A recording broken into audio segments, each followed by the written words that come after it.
Olá, amigos! Vamos estudar a Bíblia. Nosso guia de estudo é a lição da Escola Sabatina e nós estamos na lição 7, Lealdade Suprema, Adoração em Zona de Guerra. E hoje eu tenho aqui como convidado o Zezé, nosso amigo da família, e ele, dentre muitas funções e dons na igreja, ele também é professor da Escola Sabatina. Bem-vindo aí hoje para o canal. Obrigado. Olá para o pessoal que está assistindo aí. E vamos então... Vamos começar o estudo, né? O verso dessa semana é: mas busquem em primeiro lugar o reino de Deus e a sua justiça, e todas estas coisas lhes serão acrescentadas. Mateus 6:33. Esse versículo mostra como Deus sempre busca o resgate de que coloquemos Ele em primeiro lugar em nossas vidas. Nós vivemos uma guerra espiritual e precisamos nos preparar para essa guerra espiritualmente, né? Então começa essa lição nos lembrando os rituais praticados no passado e neste momento, em meio a uma guerra, nós até estamos voltando um pouquinho na história ali onde eles atravessaram o Rio Jordão e pararam para fazer os rituais sagrados, né? Então, ali eles foram circuncidados, eles celebraram a Páscoa, porque a data da Páscoa havia chegado, e construíram um altar para adorar o Senhor, e os temas, então, são baseados nesses rituais. E nós temos aqui na parte de domingo já, né, falando sobre primeira aliança, que a lição tem abordado bastante, né, Luiz, sobre essa lição, a lição 7, né, sobre como eles pararam no meio da guerra para esse contexto de adoração, né. O correto aqui, o natural seria que eles partissem para a guerra, para a conquista, logo em seguida, mas não foi o que eles fizeram, né. Aqui, primeira coisa que Josué fez depois de atravessar o Jordão foi confirmar a aliança com Deus, reafirmar essa aliança através da circuncisão. E aqui tinha algumas coisas que complicavam para eles, né, se eles fossem atacados, porque eles ficavam no mínimo 3 dias aqui incapacitados de recuperação, né?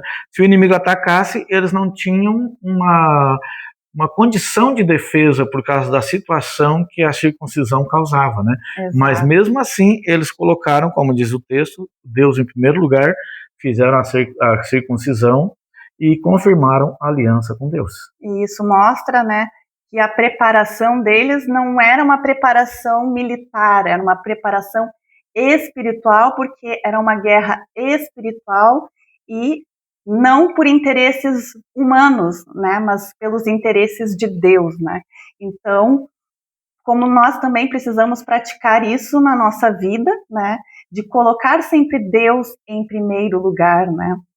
E o primeiro rito, então, estudado na lição foi o rito da circuncisão, né? Naquele momento, aquele povo havia necessidade de renovar os votos com Deus, porque a aliança havia sido suspensa no deserto, com um povo que murmurava e desonrava a Deus. Então acabou vindo uma nova geração, e essa geração que entrou em Canaã ainda não havia passado pela circuncisão, né? Então, neste momento, até Deus diz que hoje removi a vergonha do Egito do meio do meu povo, né? E esse rito da circuncisão é interessante que hoje em dia nós não precisamos mais nos circuncidar, né? Os homens não se circuncidam mais, era uma aliança que foi substituída após a vinda de Cristo. E seria interessante compreender por que hoje não se pratica mais a circuncisão. É que assim, a circuncisão foi uma aliança feita com Deus como um sinal de propriedade do povo de Israel com ele, ou seja, era para um povo exclusivo. Até no Antigo Testamento, quem queria se tornar, ou melhor, adorar Yahvé, ele tinha que se circuncidar para fazer parte do povo de Israel.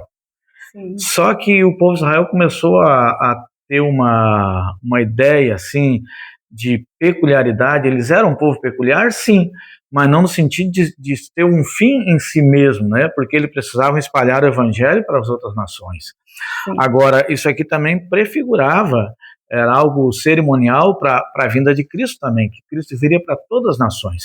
Então, quando Cristo veio, esse sinal exterior de uma tribo, no caso, que era um sinal tribal, conforme diz o comentário, o Tratado de Teologia, o comentário bíblico adventista, ele era um sinal tribal que perdeu o significado no momento em que a igreja foi composta de judeus e de gentios, ou seja, gentio não era circuncidado, né? E o gentio não aceitou essa circuncisão por diversos motivos. Um dos motivos é que eles eram perseguidos pelo mundo romano e grego se eles se circuncidassem, né? Porque tinha várias coisas ali que o grego praticava, que eles praticavam nus. Então, no momento que eles viam alguém circuncidado, para eles aquilo era um escândalo, porque era considerado uma mutilação do corpo, e o grego não admitia esse tipo de coisa, né? Mas, enfim, não foi por causa disso que a circuncisão foi tirada, mas também para favorecer o gentio que estava entrando na igreja, eles não se circuncidavam mais. E no lugar da circuncisão, então, entrou o batismo. E não era daí só o gentio que tinha que se batizar. O judeu também era batizado como sinal de arrependimento, de uma nova vida e tal, né, como a gente aprende através do batismo. Por isso, então, a circuncisão saiu fora como rito obrigatório. E aí, como Jesus disse, né, quem crer e for batizado será salvo, quem não crer será condenado. E o judeu tinha um problema, ele queria que com a circuncisão ele era salvo. Só que assim, a circuncisão não era para ser salvo, como a gente vê na lição, né? A circuncisão aqui, a Páscoa logo depois, foram realizados ali no próprio campo de batalha, não para se salvar, mas porque Deus os tinha libertado da escravidão do Egito. Era um sinal de gratidão. Um símbolo externo, né, que demonstrava, né, o que deveria haver no coração, né? Assim como é possível uma pessoa não convertida se batizar, né, e exteriorizar publicamente que é cristã, mas no coração pode não estar circuncidada, né? Essa é a que Deus também diz que ele queria circuncidar, é o coração das pessoas, né? E o interessante é que a marca da circuncisão, ela foi antes de Cristo, porque tem a ver com a descendência, né, que do descendente da família de Abraão viria o Messias.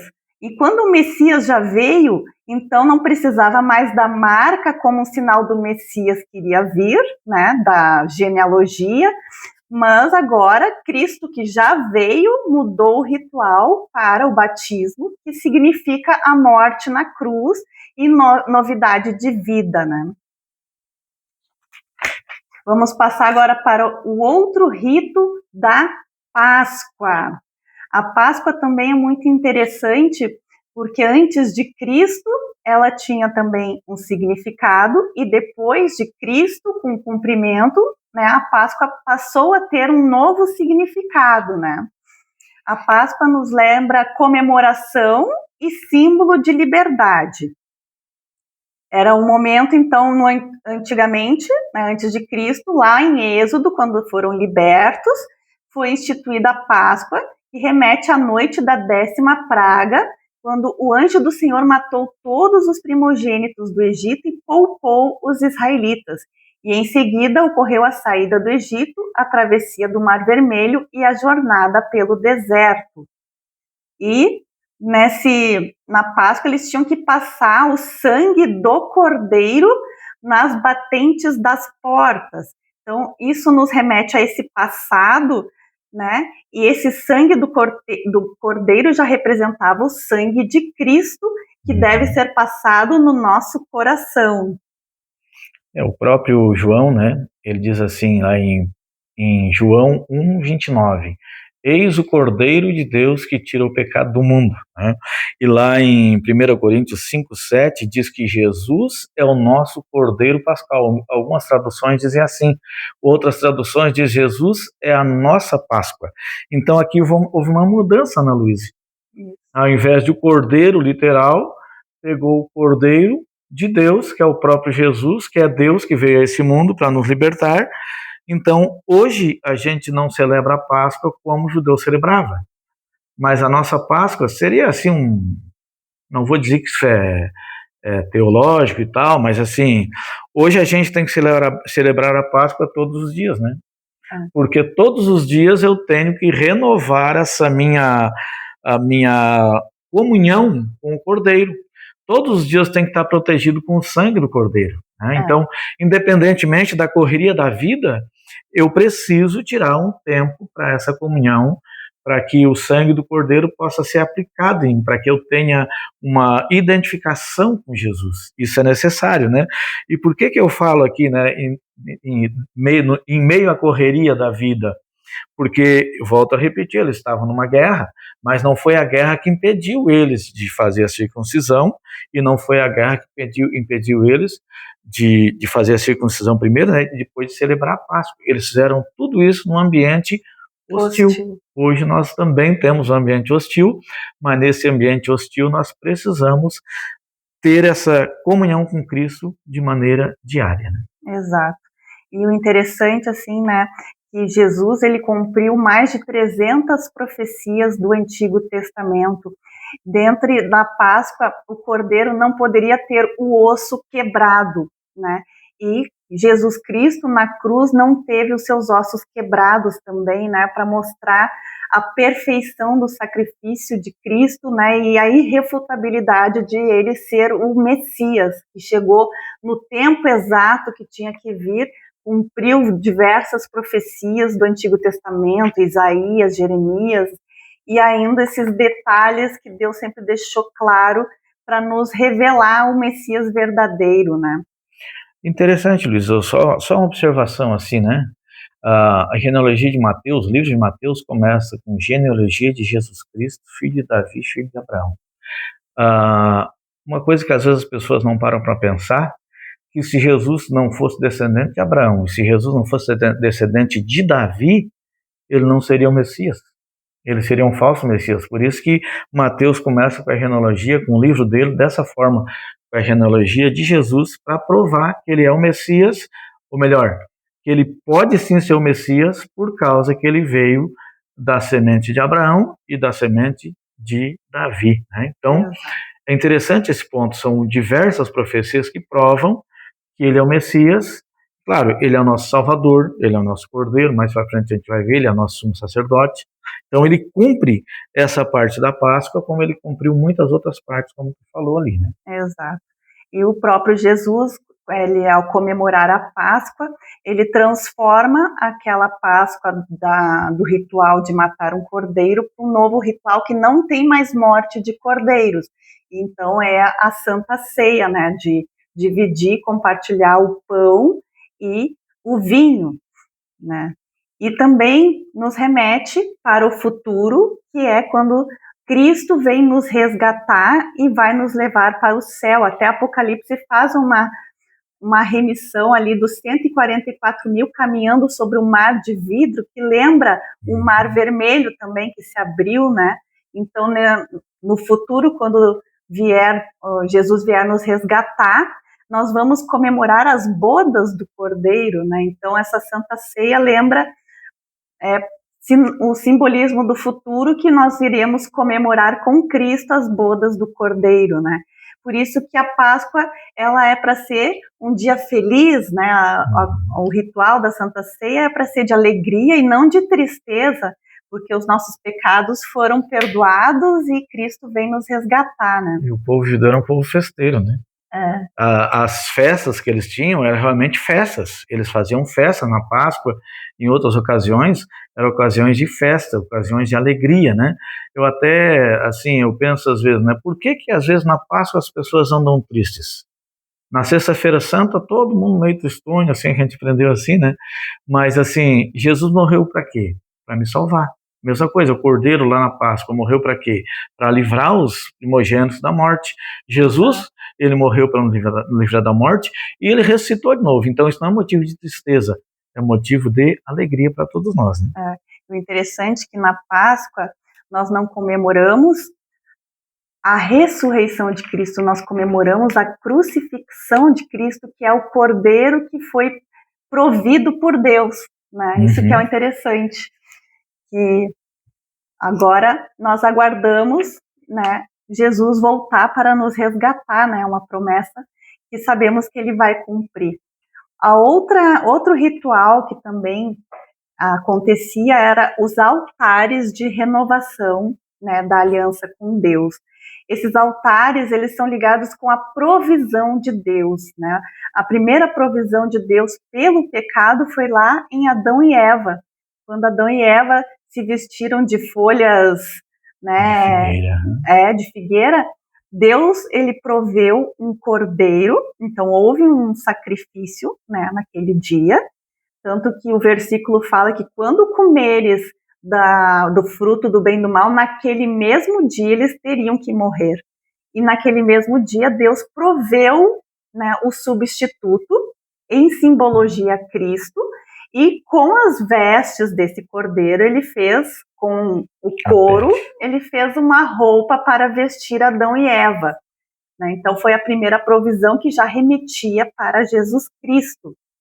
Então, esses altares também têm ligação com adoração, com dedicar tempo, oração, intercessão e ação de graças para Deus.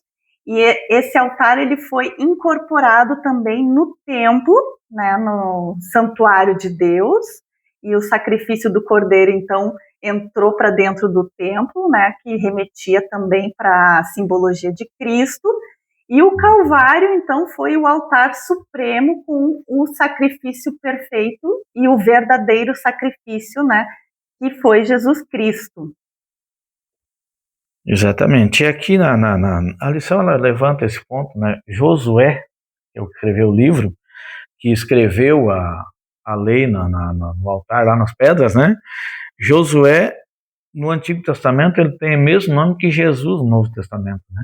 Então aqui diz que Josué prenuncia o Yeshua, Jesus no Novo Testamento, cuja missão era, entre outras coisas, levar a humanidade de volta à obediência a Deus, né? Sim. Para atingir esse objetivo, ele teve que empreender um conflito com os poderes do mal. Seu objetivo final era cumprir os requisitos da aliança em nosso favor.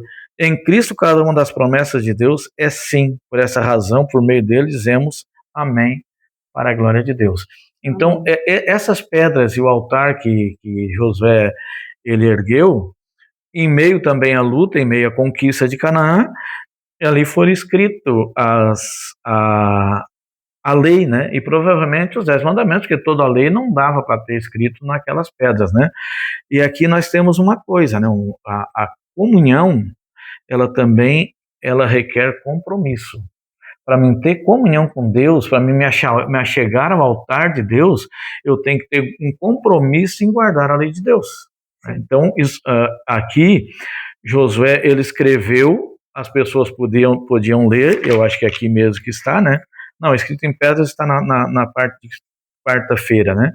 Então, assim, aqui é um chamado para ter compromisso com Deus. Não tem como ter comunhão com Deus sem ter compromisso com Ele. Jesus teve um compromisso com nós.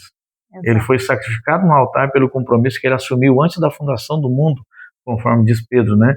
E ali o sistema de altares, Luiz, é interessante que ela permaneceu de Adão até Noé, de Noé até Abraão, de Abraão até os seus descendentes, e depois o sistema de altares, ele só foi sair fora de cena quando foi instituído o tabernáculo, o santuário, que nós vamos ver que depois aqui eles também ergueram o tabernáculo em si, né, que era uma tenda, né? Uhum. Então aí o sistema de altares, ele saiu fora e foi incorporado dentro do santuário. Isso, e interessante que Deus, em todas essas renovações da aliança, ele traz sempre de novo a sua lei, né? A lei é o que mostra onde que o povo estava errando, onde o povo estava se afastando de Deus, né? Assim como com Moisés, agora com Josué de novo, né? Traz os 10 mandamentos, e Cristo também traz de novo os mandamentos que haviam se perdido com a tradição judaica, né? Jesus traz e agora escreve direto no nosso coração, né? É por isso que a lei hoje, quando Paulo fala sobre a letra da lei, Às vezes as pessoas confundem que a vida ali não vai no mais, né? Mas assim, tem que pegar Jeremias, que diz que, como falou aí, que agora o Deus ele imprime a lei no coração, não mais em tábua de pedra, ou seja, a lei não está mais escrita fora de mim, agora ela está escrita dentro de mim. E quando fala no coração, ela fala na mente, né? Às vezes até digo, pessoal, o melhor lugar para te anotar a Bíblia é na mente. Onde ela não vai estar mais palpável, né? Quem sim, mas ela não vai sair dali da memória, né? Então aqui foi feita a leitura da lei, das bênçãos, da maldição. E uma coisa que eu notei aqui, Luiz, é que a bênção e a maldição somos nós que escolhemos, né? Ele leu as bênçãos e as maldições para o povo, mas quem escolhe a bênção e a maldição sou eu. Porque se eu sou obediente, eu vou recolher as bênçãos. Se eu sou desobediente, eu vou colher a maldição. Então isso aqui é interessante, né? Que Josué parou mais uma vez aqui em meio a essa luta para ensinar o povo a respeito da lei de Deus, das bênçãos, maldições, que foi o que Moisés mesmo ordenou para ele fazer. Deus, através de Moisés, ordenou que ele fizesse isso, né? E foi o que Jesus fez por nós. Ele tomou sobre si as maldições da aliança para que todos os que crescem nele pudessem desfrutar dessas bênçãos, né?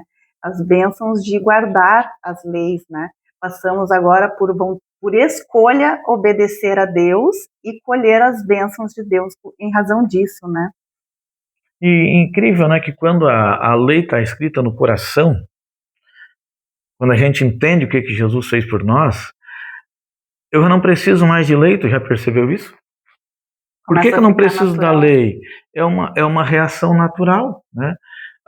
Eu fazer a vontade de Deus é tão natural para mim quanto para uma mãe é natural amar o filho. O filho não precisa fazer alguma coisa para a mãe amar ele. E eu não preciso daí mais estar me lembrando, isso eu não posso fazer, aquilo não posso fazer, porque eu vou agir, não vou dizer automaticamente, porque a tentação ela vem, né? Às vezes a gente usa a palavra automaticamente, claro que não é tão automático assim, eu tenho que parar, eu tenho que analisar e tenho que decidir se eu vou fazer algo contra a lei ou não vou, né? Mas assim, quando a lei está escrita no coração, a tentação ela pode vir, mas ela não penetra, ela não consegue guarida no nosso coração a transgressão. Então, por isso é importante a leitura da lei como eles fizeram, tirar esse tempo durante o dia, leitura da Bíblia, né, para interiorizar aquilo que Deus quer para mim. Eu costumo dizer às vezes, né, quando eu leio um livro qualquer, pode ser a Bíblia, né, mas quando eu leio a Bíblia, o que eu estou lendo?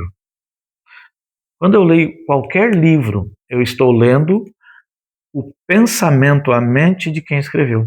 Uhum. Então, quando eu leio a Bíblia, se os autores foram inspirados, como a gente crê que foram, eu estou lendo ali a mente de Deus. Sim. Então, eu estou absorvendo a mente de Deus dentro da minha. Porque quando a Bíblia fala de guerra, Deus está dizendo a guerra existe por causa do pecado. O que a mente de Deus pensa?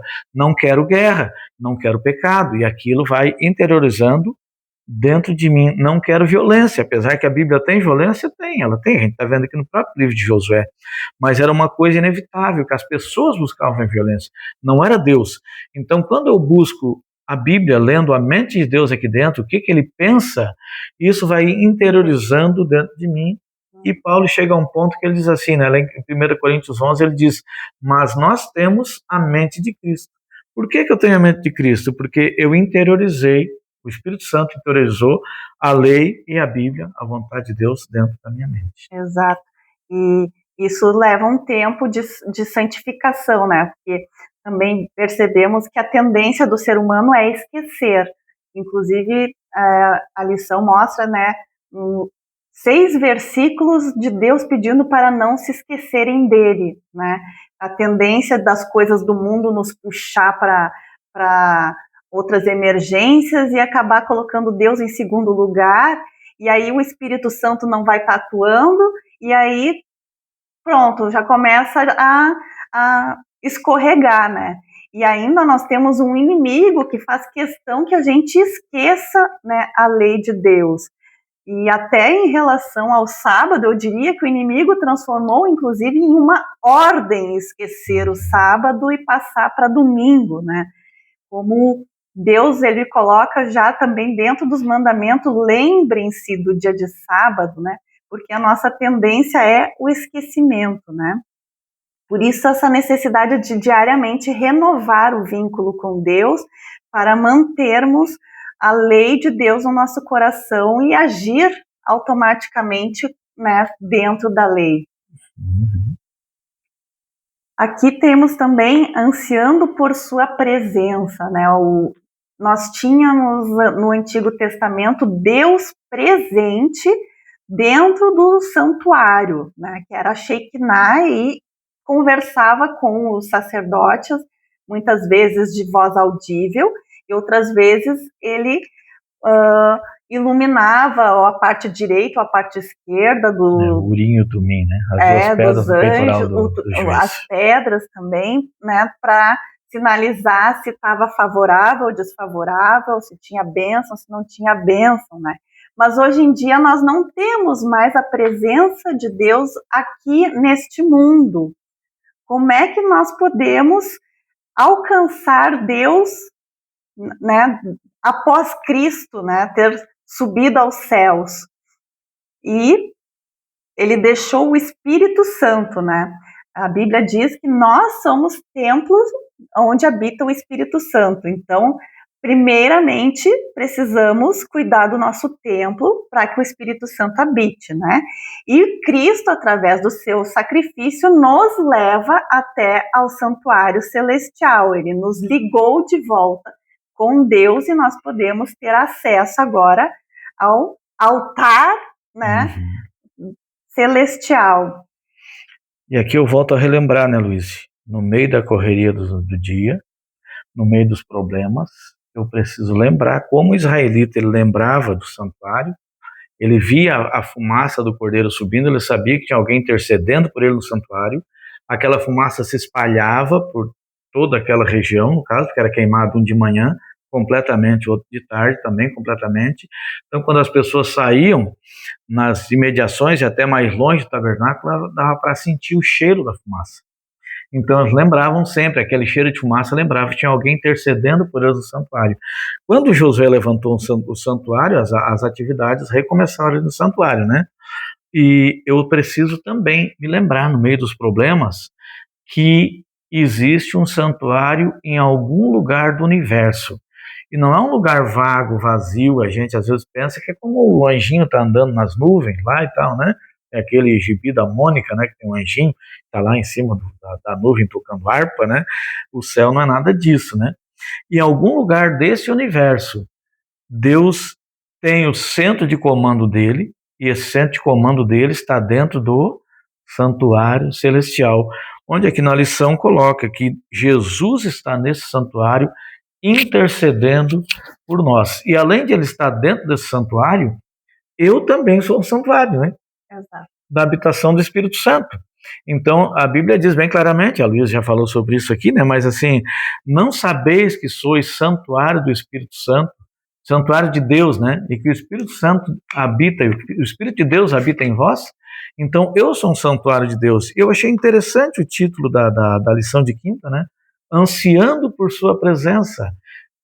Nós precisamos ansiar pela presença de Deus na nossa vida, aquele desejo profundo de estar junto com Deus, como aquele desejo profundo, né? Eu tenho um filho lá no Paraná estudando, né? A gente está aqui no Rio Grande do Sul, mais na região costeira, né? No litoral norte, e assim, o meu filho está a 1.100 quilômetros daqui.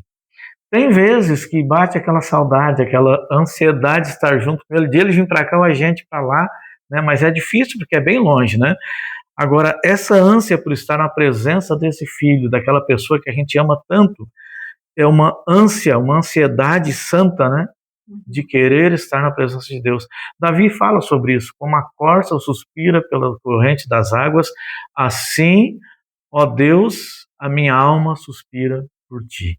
Esse é um desejo que deve estar sempre presente na nossa vida também. Amém.